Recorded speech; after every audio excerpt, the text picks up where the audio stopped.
My son has autism, Yeah. and with that has a challenging time in large group environments and places like that. How do I go about ministering to him in light of his diagnosis and the challenges he faces? Yeah, if you've listened to any of these Ask Pastor Lances in the past, I've revealed the fact that I have an awful lot of autism in my family line. So on the spectrum, so everything from Asperger's to full-on autism in a variety of different areas of my family. So I'm very, very familiar with autism.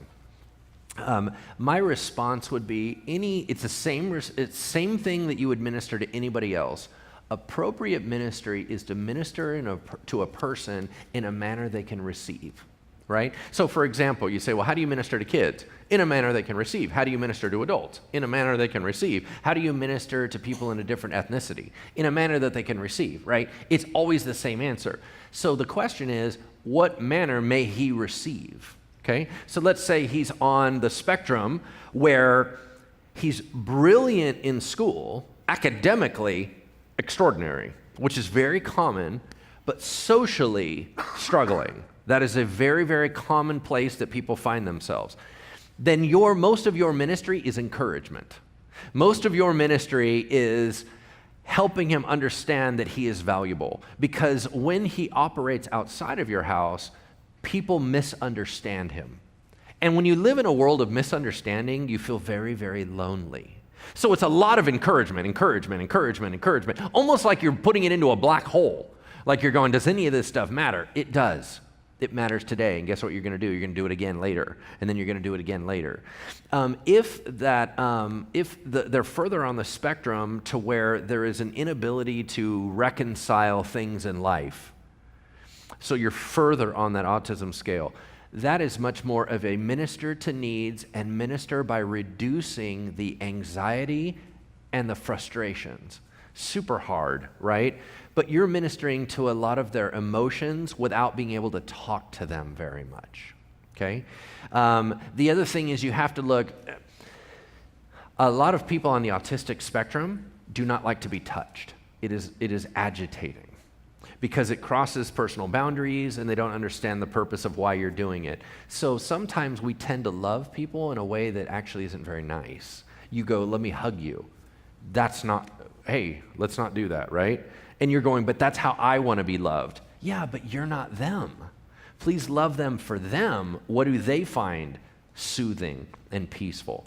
Now, if you're all the way through, so I would say that most of that is ministering to their physical needs. There's some that cannot communicate. There's some that are just struggling. They're harming, self-harm, things like that. You're ministering to their needs. If you slide all the way back to the lightest of autism scale, Asperger's, then what you're doing is helping them relate. You're tying bridges together so that they would go, well, why is that happening? Well, why is that happening? You're building them a framework of how the world works. You just have to explain things more, right? So a lot of what makes them more peaceful is just tell me what I'm supposed to know. Like, I hate being surprised. So what you end up doing is put a little more effort into setting things up, explaining things through, helping them debrief.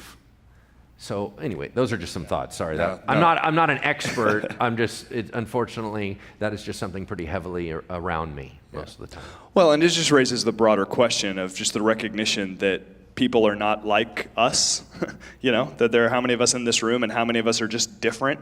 And there's this tendency in us to say to somebody who is different than us, like, why can't you just be like me? Mm-hmm. You say to somebody, my wife is an occupational therapist. She works with kids with autism, every day.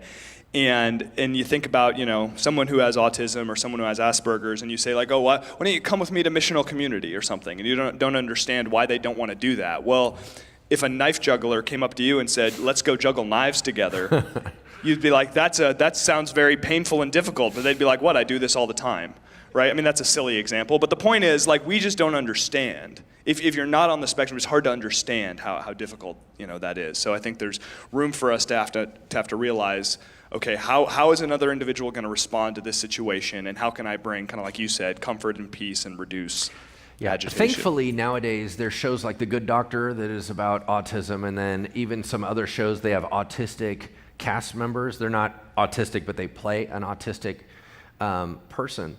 Nowadays, it's more common that it's talked about. You'll see little puzzle pieces that talks about autism, awareness and things like that. So nowadays, it's becoming more and more and more because it's so huge in our society.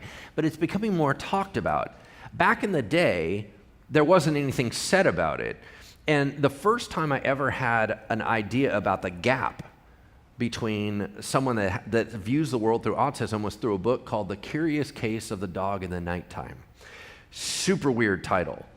And the whole point is the book is written from an autistic boy's perspective.